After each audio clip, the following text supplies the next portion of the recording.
ارجعنا نعمل صالحا إنا موقنون ولو شئنا لآتينا كل نفس هداها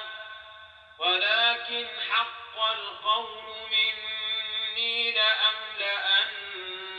جهنم من الجنة والناس أجمعين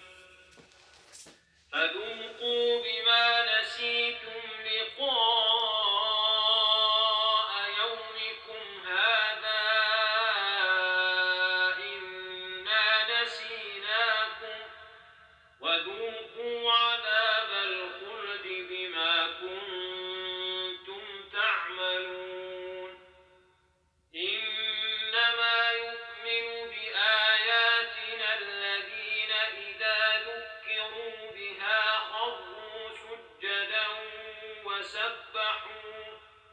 وسبحوا بحمد ربهم وهم لا يستكبرون تتجافى جنوبهم عن المضاجع يدعون ربهم خوفا وطمعا ومما رزقناهم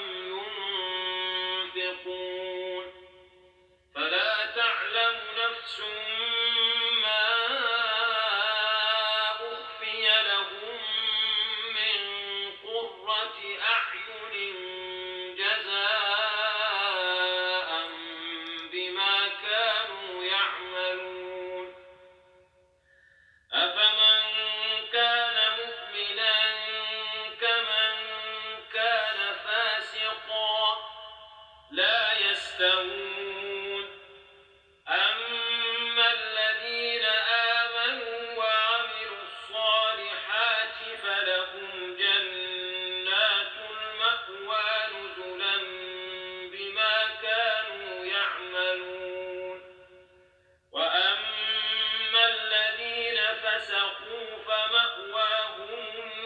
النار كلما أرادوا أن يخرجوا منها أعيدوا فيها